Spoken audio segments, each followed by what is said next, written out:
آج تو قرآن پاک ہے نا کہ فارغ وقت میں پڑھ لیں گے، مختلف وقت میں پڑھ لیں گے۔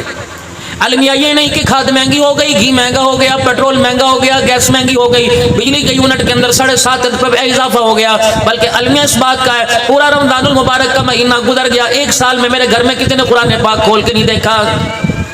کوئی کسی کے دروازے پر آ جائے اور آ کے کہتا ہے یار میں 1 گھنٹہ تیرے دروازے پہ بیل بجاتا، دروازہ بجاتا رہا، 1 گھنٹہ تیرے دروازے پہ میں گھنٹی بجاتا رہا، 1 گھنٹہ میں زور زور سے بولتا رہا، بلکہ مکان کو تالا نہیں لگا تھا، اندر سے کنڈا لگا تھا، اندر سے بچوں کے بولنے کی آواز آ رہی تھی، اندر سے بچوں کی چیچو کرنے کی آواز آ رہی تھی، میں تیرے دروازے سے ہو کے چلا گیا، تو نے دروازہ نہیں کھولا، کہتا ہے یار خدا کے واسطے معاف کر دے، اللہ کی قسم مجھے پتہ نہیں لگا، یار تیرا گلا بنتا ہے، چل تجھے میرے پہ ڈنڈ ڈال لے گا، جرمانہ ڈال لے گا، بتا کوئی پانی پیے گا، دودھ سوڈا پیے گا کہ کھانا کھائے گا، میں تیری ساری ضرورتوں کو پورا کروں گا، ایمانداری سے بتلاؤ میرے پیاروں میرے ویرو، دوست کا گلا بنتا ہے کہ نہیں بنتا؟ میرے عزیزو دوست ایک مرتبہ ہے تجھے فون سننا گوارا نہیں کرتا، تیری مس کال کے اوپر جواب نہیں دیتا، تیری بیٹھک میں آنا گوارا نہیں کرتا، تیرے ساتھ چائے پینا گوارا نہیں کرتا، اس لیے تو نے دروازہ نہیں کھولا۔ کیا خیال ہے یہ دوست ایک مرتبہ آئے ناراض ہو گیا، اللہ کا قرآن پورے 30 دن تیرے میرے دروازے پہ کھڑا رہا، اور عشاء کی نماز سے لے کر رات 10:30 بجے تک تیرا میرا دروازہ بجاتا رہا اور کہتا رہا آ جاؤ، آج مجھے سینے سے لگا لو، آج مجھے اپنے کمرے میں جگہ دے دو، آج مجھے اپنی آنکھوں میں بسا لو،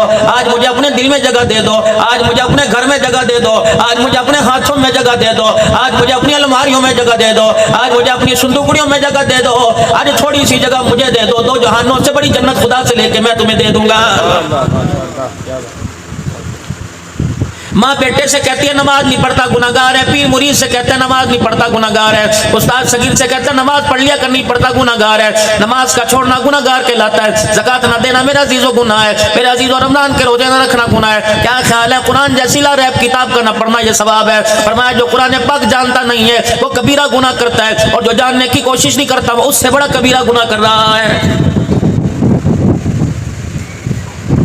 پاؤں کے نیچے چونٹی آ جائے، کوئی جانور گاڑی کے آگے آ جائے، کوئی کتا بلہ نیچے آ جائے کہ تو اللہ تعالیٰ مجھے معاف کر دے۔ میرے عزیزوں کبھی ہم نے اس بات پہ معافی مانگی؟ 50 سال کی عمر ہو گئی، قرآن پاک سامنے پڑا ہوا، مجھے پڑھنا نہیں آ رہا، پڑھنا تو دور کی بات ہے مجھے ہاتھ میں لینا نصیب نہ ہوا، پڑھنا تو دور کی بات ہے مجھے سینے سے لگانا نصیب نہ ہوا۔ میری بہنوں میری بچیوں جو موبائل کے آگے بیٹھ کر اپنا سارا وقت گزارتی ہو اور اس وقت کو تم بے قیمتہ بناتی ہو، اللہ کا احسان ہے تمہارے شاہپور میں کتنے بنات کے مدرسے ہیں، ہر گلی کے اندر دینی مدرسہ ہے، ہر روڈ کے اوپر دینی مدرسہ ہے۔ اللہ اکبر، اللہ تمہیں توفیق دے وے، ساری مائیں بہنیں مل کر کسی ادارے میں چلی جاؤ اور جا کر کو یا بچیوں کو پڑھایا جاتا ہے، بڑی مہربانی، بڑھیوں کو کون پڑھائے گا، جوانوں کو کون پڑھائے گا، 2 بچوں کی ماں کو کون پڑھائے گا، شادی شدہ عورتوں کو کون پڑھائے گا؟ رب اکبر کی قسم ہے قرآن مرد کی زندگی میں آ گیا دین دروازے پہ آ جائے گا، اگر قرآن عورت کی جھولی میں آ گیا تو دین نسلوں کے اندر آ جائے گا۔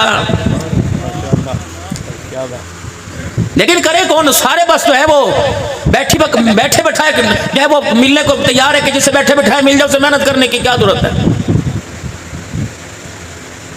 الحمدللہ آپ حضرات کا تعلق انڈیا سے مائگریٹ کر کے آئے ہو، وہاں سے ہجرت کر کے آئے ہو انڈیا کے اندر۔ میرے عزیزو پانی پت کے اندر ایک مزار ہے، اللہ اکبر، میرا عزیزو کون ہے؟ ضلع کرنال کے اندر مزار ہے، رہنے والا کون ہے؟ حضرت ابو علی شاہ قلندر رحمۃ اللہ علیہ، ان کے والد گرامی کا نام فخر الدین رحمۃ اللہ علیہ، یہ ملتان شریف کے اندر ہندوستان سے حضرت بہاول حق زکریا ملتانی رحمۃ اللہ علیہ کے پاس پڑھنے کے لیے آئے۔ رب کعبہ کی قسم اس وقت خانقاہوں میں قرآن پڑھایا جاتا تھا، اس وقت خانقاہوں کے اندر حدیث پڑھائی جاتی تھی، اس وقت خانقاہوں کے اندر اللہ یاد کرایا جاتا تھا، اس وقت خانقاہوں کے اندر آستانوں کے اندر میرے عزیزو اس وقت رحمت دو عالم صلی اللہ علیہ وسلم کی محبت کے جام پلائے جاتے تھے۔ اب تم آستانوں کے اندر جا کے دیکھ لو، کہیں تمہیں کتے بلے بندے نظر آئیں گے، کہیں تمہیں بندر نظر آئیں گے، کہیں تمہیں پرندے نظر آئیں گے۔ رب اکبر کی قسم ہے ہر جگہ تمہیں جانوروں کی آوازیں آئیں گی، اذان کی آواز تمہیں آستانوں کے اندر نہیں آئے گی۔ لیکن میرے عزیزو کچھ آستانے ایسے ہیں، کچھ خانقاہیں ایسی ہیں اللہ اکبر جن سے ہمیں فیض ملا، جن سے عبدالسمیع صاحب کو فیض ملا، ان کے والد صاحب کو فیض ملا، ان کے دادا صاحب کو فیض ملا۔ اللہ اکبر، یہ دنیا شریف کے اندر چلے جاؤ، ایک مرد قلندر سو رہا ہے جس کو اللہ اکبر عبد القادر رائے پوری رحمت اللہ علیہ کہتے ہیں، اتنا تقوی والا تھا، دارالعلوم دیوبند کے اندر پڑھنے کے لیے چلے گئے۔ اللہ اکبر، مفلسی کا زمانہ تھا، غریبی کا زمانہ تھا، پڑھنے کے لیے تشریف لے گئے۔ مدرسے والوں نے کہا بستر منجا اپنا لے کے آنا پڑے گا، روٹی پانی کا انتظام کرنا پڑے گا۔ رائے پوری فرمانے لگے جو آپ کے ذمہ وہ آپ کر دو، جو اس کے ذمہ وہ کرے گا، آپ مجھے قرآن کی تعلیم دو، رزق کپڑے کا وعدہ اس نے میرے سے کر رکھا ہے۔ عبد القادر رائے پوری رحمت اللہ علیہ فرماتے ہیں شام کا وقت ہوا، میں دیوبند کی گلی کے اندر نکل گیا، ایک کچرے کے ڈھیر کے اوپر مجھے پھٹا ہوا کمبل نظر آیا جس کے اندر 15-16 سراغ تھے۔ رب اکبر کی قسم ہے میں نے روٹی کپڑے کے لیے قرآن نہ چھوڑا بلکہ میں نے علم کو قرآن کے لیے سب کو چھوڑ دیا۔ رائے پوری سے پوچھا بتا پھر وہ کمبل تیرے پاس کتنا رہا؟ فرمایا لوگوں اس پھٹے کمبل کو گرمی میں بھی بسا لیا کرتا, سردی میں اوپر اوڑھ لیا کرتا. فرمایا لوگوں تمہیں پتہ کوئی نہیں کتنی سردیاں آئی کتنی گرمی آئی, میں نے 15 سال اسے پھٹے کمبل کے اندر گزار دیے, لیکن اللہ کے قرآن کو میں نے سینے سے لگانا نہ چھوڑا ہے. پہلے میرے عزیزوں اللہ اکبر, پڑھائی کی جگہ پر دینی ادارے ہوں یا دنیائی ادارے ہوں ان میں حیا کا سبق ملتا تھا, غیرت ایمانی ملا کرتی تھی, غیرت کے سبجیکٹ پڑھائے جاتے تھے, مضامین پڑھائے جاتے تھے. اب تو جا کے دیکھ لو اللہ تعالیٰ معاف فرماوے, میں منہ نہیں کھولتا ہوں بولوں گا میرے عزیزوں شکوہ ہو جائے گا. رب کعبہ کی قسم رائے پوری رحمت اللہ علیہ کے قرآن رحمت اللہ علیہ کی آنکھوں پر, آپ کے جسم پر, آپ کے وجود پر قرآن نے اتنا اثر کر دیا کہ کامل حیا والے بن گئے. آپ کی ہمشیرہ محترمہ تھی رائے پوری رحمت اللہ علیہ کے سامنے لا کے کھڑی کر دی جاتی. رائے پوری یہ کون ہے؟ مسکرا کے فرماتے کوئی محلے کی بیٹی ہوگی, کسی رشتہ داروں کی ماں بہن ہوگی. رائے پوری رحمت اللہ علیہ سے کہتے ہیں اللہ کے بندے یہ تیری بہن ہے. فرمایا لوگوں تمہیں کیا پتا, غیر محرم تو دور کی بات ہے, قرآن کی غیرت کی وجہ سے میرے اپنے بہن کے چہرے پر بھی نگاہ کوئی نہیں پڑی ہے.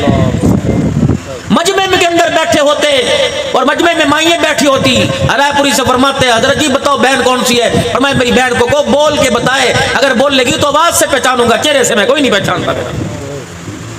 حضرت امام شافعی رحمت اللہ علیہ اللہ اکبر اپنی بیٹی کے چہرے پر نگاہ پڑ گئی. عشاء کی نماز کے بعد بیٹی کا چہرہ دیکھا, رنگ پیلا پیلا سا لگا, آنکھوں کے نیچے کالے کالے ہلکے سے لگے. آپ نے فرمایا بیٹی کیا بات ہے؟ لگتا ہے تیری کمر میں تکلیف ہے, لگتا ہے تجھے کوئی عورتوں کی بیماری ہے. کہنے لگی نہیں نہیں ابو ایسی بات کوئی نہیں. فرمایا لگتا ہے تو پیٹ بھر کے روٹی نہیں کھاتی, تو دودھ نہیں پیتی. ابو جی یہ بھی بات کوئی نہیں. فرمایا بیٹی پھر لگتا ہے تیری کمر کی ریڑھ کی ہڈی میں درد ہوگا. نہیں ابو جی یہ بات نہیں. کہاں پھر میں سمجھ گیا تو رات کو سوتی کوئی نہیں, دیر تک جاگ کے قرآن حدیث کا مطالعہ کرتی ہوگی. رب اکبر کی قسم ہے ابا جان تجھے کیا بتاؤں, تیری چہرے تیری آج نظر چہرے پہ پڑی, تجھے پتا کوئی نہیں. تو آج رات نہ سونے پہ پریشان ہو گیا, مجھے 20 سال ہو گئے میں نے بستر پہ لیٹ کے نہیں دیکھا. حضرت امام شافعی کی چیخ نکل گئی, جھاڑ مار کے کہنے لگے بیٹی بتا گھر میں تنگی ہے, سسرال میں تنگی ہے, بیٹی بتا کیا بات ہے؟ کہ ابا جی جب عشاء کی نماز پڑھ کے مصلی لپیٹتی ہوں, بستر پر سونے کے لیے جاتی ہوں, کمرے کا چراغ بند کر دیتی ہوں, ابا اس اندھیرے کو دیکھ کے قبر کا اندھیرا مجھے یاد آ جاتا ہے, اور میں کہتا ہوں اے شافعی کی بیٹی اس اندھیرے میں تجھے گھبراہٹ ہے, قبر میں بتا تیرا کیا بنے گا؟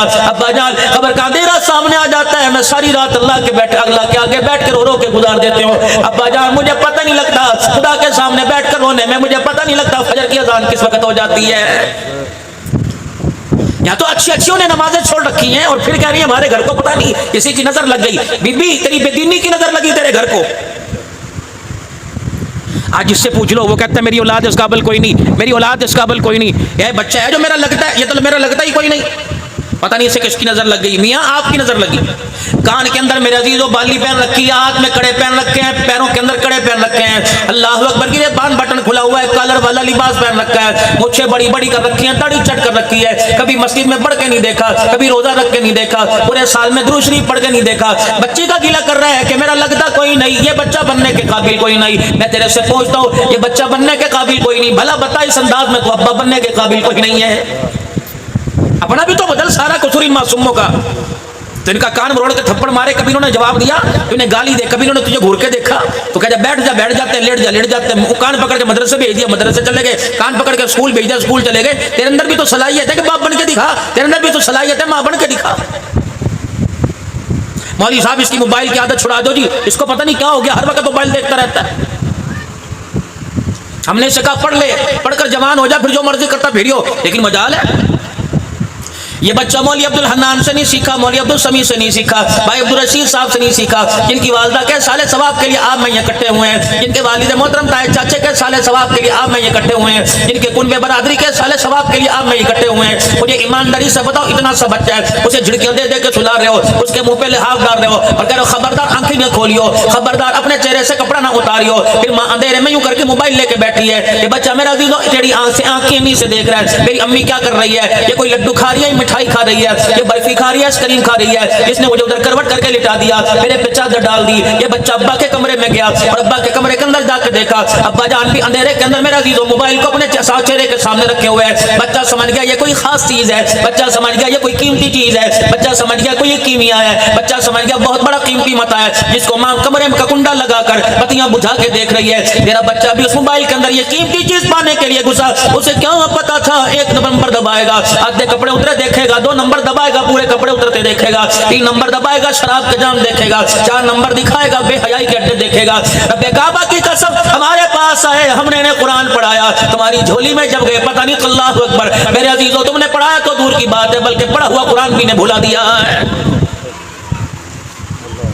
جب پہلے دن میری مائیوں میری بہنوں تم نے اپنے بچے کو دینی اداروں کے اندر بھیجا تھا, جب تم نے اپنے بچوں کو اسکول کے اندر بھیجا تھا, اس وقت بتاؤ تم نے اپنے بچوں کو کس حالت کے اندر بھیجا تھا؟ پاؤڈر لگا کے نہلا کے سر میں تیل کنگا کر کے بھیجا تھا, آنکھوں میں سرما لگا کے بھیجا تھا, گریسری ماتھے پر چہرے پہ پاؤڈر لگا کے بھیجا تھا, خوشبوئیں لگا کے بھیجا تھا. جس طرح آپ نے اسے کہا تمہارا بچہ اس طرح بن کے چلا گیا. اللہ اکبر, اس اسکول کے اندر تعلیم دی گئی, اسے مدرسے کے اندر قرآن کی تعلیم دی گئی, جب اسے حافظ قرآن بنا کر ہم نے ٹوپی کا وارث بنایا. اللہ اکبر, ایمانداری سے بتاؤ بھائی فاروق جلبانا صاحب, جب دستار بندی ہوتی ہے ہم ٹوپی اتارتے نہیں بلکہ ٹوپی کے اوپر پگڑی باندھتے ہیں. ہم نے تم نے ٹوپی دے کے بھیجا, ہم نے پگڑی باندھ کر بھیج دیا. اللہ اکبر, تم نے خالی سینہ بھیجا, ہم نے قرآن کا صندوق بنا کے بھیج دیا. اللہ اکبر, تم نے کھوکھلا برتن بھیجا, ہم نے اللہ کی تابعداری میں نماز کا سجدہ اس کے اندر بھر دیا. روزہ رکھنے والا اتنا سا بچہ بن گیا, ذکر کرنے والا بن گیا, لیکن 2 سال ہمارے پاس رہا. اللہ اکبر, اس پر اللہ کا رنگ چڑھ گیا. لیکن جب تمہارے پاس آیا 5 مہینے نہیں گزرے, رب کعبہ کی قسم تم نے تہس نہس کر کے رکھ دیا. پھر ہمارے سے پوچھتے ہو ہمارے بچے کا بیڑا غرق کر دیا. ہم تمہارے سے پوچھیں گے جو 2 سال ہم نے دن رات محنت کی تھی, اس محنت کا تم نے بیڑا غرق کر دیا ہے. یہ مسجد کے ماحول میرا, یہ مدرسے کے ماحول میرا, یہ صبح بھی قرآن پڑھتا تھا, دوپہر بھی قرآن پڑھتا تھا, شام بھی قرآن پڑھتا تھا. جب گھر میں گیا تو ہر کمرے میں ٹی وی دیکھا, جس کمرے میں ٹی وی نے اس کے اندر موبائل کو دیکھا. اللہ اکبر, وہ سمجھ گیا یہ چیز عام کوئی نہیں جو چٹائی پہ بیٹھ کے پڑھی, یہ چیز عام ہے جو صوفے کے بیٹھ کے اوپر بیٹھ کے دیکھی جا رہی ہے, یہ چیز عام ہے جو بیٹھ کے اوپر لیٹ کے دیکھی جا رہی ہے, یہ چیز عام ہے جو برگر شوارمے والی دکان پہ دیکھی جا رہی ہے, یہ چیز عام ہے جو دال روٹی کے ہوٹل پہ دیکھی جا رہی ہے, یہ چیز عام ہے جو بڑے بڑے ہوٹلوں پر, بڑے بڑے کیفوں پر, بڑے بڑے میرج شادی حالوں میں کی جا رہی ہے. مسلمانوں, تمہارا زیور تو اللہ کا قرآن تھا, تمہارا زیور تو نماز کا سجدہ تھا. اللہ اکبر, رب کعبہ کی قسم ہے لوگ تو چوری کر کے لے کے جاتے ہیں, ہم نے اپنا زیور ہتھیلی پر رکھ کر بغیر مزاحمت کی اللہ اکبر غیروں کو دے دیا, اور ان کی گندی ہتھکڑیاں, ان کی بے حیائی نافرمانی کی بیڑیوں کو ہم نے خود پہن لیا ہے. یقین جانو اتنا مقدس بابرکت نکاح کا پروگرام ہوتا ہے, نکاح مولوی صاحب پڑھا کے الحمدللہ الحمدللہ کہہ رہا ہوتا ہے, اس وقت بھی شادی حال کے اندر گانے کی آواز آ رہی ہوتی ہے. مجھے ایمانداری سے بتا, رب کعبہ کی قسم 400 آدمیوں کو تو روٹی کھلاتے گا نہ سناوے گا, نکاح پڑھواتے گا نہ سنائے گا, رخصتی کے وقت گانا سنائے گا, 4 گھنٹے 400 براتیوں کو تم گانا سناؤ. رب کعبہ کی قسم ذمہ داری سے کہہ رہا ہوں, اس عورت کی گود میں جس کو پھولوں والی گاڑی میں بٹھا کے لے کے جا رہے ہو, پھر اس عورت کی گود کے اندر کتا بلا تو آئے گا, عبد القادر جیلانی رحمت اللہ علیہ کوئی نہیں آئے گا. مہنگائی ہوگی مہنگائی ہوگی مہنگائی ہوگی, اولاد کا بیڑا غرق ہو گیا, کسی نے بیٹھ کے سوچا ہی کوئی نہیں. اذان سن لیں بس تھوڑی سی, اس کے بعد بات کریں. پہلے لوگ جو ہے نصیحت کیا کرتے تھے اپنے بچوں کو, مائیں اپنے سینوں پہ لٹا لیا کرتی تھی, باپ اپنے بازوں پہ لٹا کے جب جلدی گھر میں آیا کرتے تھے. اب تو گھر ان کو پتہ ہی نہیں ہوتا گھر کہاں ہے کہاں نہیں, اور دنیا کی غفلت کی وجہ سے مال کے چکر میں اتنا پریشان ہو جاتے ہیں, کبھی کبھی اپنا گھر ہی پہچاننا بھول جاتے ہیں. یار گھبراہٹ میں آگے نکل گیا تھا. کوئی آسمان کے ستاروں سے نصیحت کرتا تھا, کوئی چندہ ماموں کو دکھا کے نصیحت کیا کرتا تھا, کوئی کس طریقے سے دل کو بلایا کرتا تھا. اب تو ماں سے پوچھو امی یہ کیا موبائل کے اندر دیکھ لے, ابو یہ کیا موبائل کے اندر دیکھ لے. اب تو موبائل کو سب نے ماں باپ بنا رکھا ہے. ایک کپڑے سینے والا درزی اس کے پاس, اس کا بچہ جا کے بیٹھ گیا, اس درزی نے کینچی ہاتھ میں پکڑ لی, اور اس درزی نے کینچی ہاتھ میں پکڑ کر ساتھ دھاگا پکڑ لیا, اور دھاگے کے ساتھ سوئی لے لی. فرمایا بیٹے بتا ان 3 چیزوں میں تجھے نصیحت کرنے لگا ہوں. کینچی پکڑ کے یوں کر کے کپڑے کو کاٹ کے لیرو لیر کر دیا, ٹکڑے ٹکڑے کر دیا, علیحدہ علیحدہ کر دیا. پھر اس نے دھاگا پکڑ کے سوئی کے اندر ڈال دیا, سوئی کے اندر دھاگا ڈال کے پھر لیروں کو سینا شروع کر دیا. جب دوبارہ کپڑے سل گئے تو کینچی کو اس نے جوتی والی جگہ کے اوپر پھینک دیا, اور سوئی کو یوں اس نے اپنے سر کی پگڑی کے اوپر باندھ لیا, اور دھاگا اس نے اپنی جیب کے اندر ڈال لیا. بیٹے بتا اس کے اندر نصیحت کیا ہے؟ تو کہنے لگا میں کیا جانوں اتنی بڑی بات کو. فرمایا بیٹا بتا ان ساری چیزوں میں قیمتی چیز کون سی ہے؟ بیٹا کہنے لگا ابو نل کی 10 روپے کی آ جاوے گی, سوئی 5 روپے کی آ جاوے گی, کینچی تو 500 روپے کی آئے گی, جس کے پیسے زیادہ وہ قیمتی چیز ہے. باپ نے کینچی اٹھا کے جوتیوں میں پھینک دی. کا بیٹا جو چیز کاٹ دیا کرتی ہے وہ قیمتی نہیں ہوا کرتی, وہ بے قیمتی ہوا کرتی ہے. فرمایا اس سوئی نے کٹی ہوئی چیز کو جوڑ دیا, دھاگا درمیان کے اندر راستہ بن گیا, دھاگا درمیان کے اندر واسطہ بن گیا. جو چیز ٹوٹی چیز کو جوڑ دے اسے سر پہ رکھا جاتا ہے, جو ٹوٹی کو توڑ دے اسے پیروں کے اندر پھینکا جاتا ہے. اور دھاگا میں نے واپس نل کی اپنی جیب میں ڈال لی. اے میرا بیٹا زندگی کے اندر نشے و فراز آویں گے, دنیا کے اندر حالات آویں گے, کبھی اچھائی آوے گی کبھی برائی آوے گی, کبھی مال کا کھٹکا آوے گا کبھی مال کی ذاتی آئے گی. اور میرا بچہ خاندان سے رشتہ داریوں سے نبھانا, ان سے توڑنا, نہ کیا پتا کس دور کے اندر کس دروازے کے اوپر جا کے کھڑا ہونا پڑ جائے. اللہ یہ دھاگا یہ کام کرتا ہے۔ ہمارے بڑے فرمایا کرتے تھے تم اگر کسی سے ناراض ہو اتنی ناراضگی نہ کرنا کہ دوبارہ پلٹنے کا موقع نہ ملے، اتنی ناراضگی نہ ہو کہ دوبارہ واپس پیچھے مڑنے کا موقع نہ ملے۔ اب تو ماں باپ کے رشتے ختم کر دیتے ہیں، قسمیں اٹھا کے کہتے ہیں میں تیرے جنازے پر نہیں آؤں گا، تو میرے جنازے پر نہ آئیو۔ بیٹوں کو کہتے ہیں پھوپھی۔ حضرت امام احمد بن حنبل رحمۃ اللہ علیہ کسی تعارف کے محتاج نہیں، فرمایا جب وقت کے بادشاہ مامون سے جھگڑا ہوا اور قرآن کی عظمت پر ہوا کہ قرآن اللہ کی مخلوق نہیں اللہ کا کلام ہے، وہ کہہ رہا تھا کہ یہ اللہ کی مخلوق ہے، فرمایا یہ اللہ کا کلام ہے، اس پر اتنا مارا گیا کہ احمد بن حنبل رحمۃ اللہ علیہ کو جب درہ پڑتا تو اس درے کی جو آواز ہوتی وہ 3 میل دور تک جایا کرتی، اور فرمایا اگر طاقتور فروا جانور کو اونٹ کو درہ مارے تو اس کا چمڑا ادھڑ جاتا۔ خود احمد بن حنبل رحمۃ اللہ علیہ فرماتے ہیں کہ ایک ایسا مجھے درہ پڑا کہ میری پجامے کا جو زاربند تھا وہ بھی ٹوٹ گیا۔ اب اندازہ لگاؤ مارنے والے نے کتنی طاقت میں مارا ہوگا اور کتنا زوردار ہوگا کہ زاربند عموماً کپڑے کی بنسبت موٹا ہوتا ہے اور مضبوط ہوتا ہے، یعنی اس کے دھاگے ٹوٹ گئے اس چابک سے، اور جس جسم پر پڑا ہوگا اس کا کیا حال ہوگا۔ احمد بن حنبل رحمۃ اللہ علیہ کہنے لگے جب میرا پجامہ اللہ اکبر سرکنے لگا اترنے لگا، میں نے کہا الہ العالمین میں تیرے قرآن کی غیرت کے لیے مٹ گیا، تیرے قرآن کی غیرت کے لیے میں نے اپنا سب کچھ لگا دیا، پروردگار عالم کیا میرے ساتھ یہ سلوک ہوگا کہ میرا پروردگار عالم شطر میری حیا والی چیز لوگ دیکھنے لگ جائیں گے۔ مالک کائنات میں نے تیرے قرآن کی غیرت کو بچایا، الہ العالمین تو احمد بن حنبل کی غیرت کو بچا لے۔ مجمع کھڑا تھا، فرمایا ایک دور سے ہاتھ نمودار ہوا جو احمد بن حنبل کے زاربند کو گانٹھ باندھ کے چلا گیا۔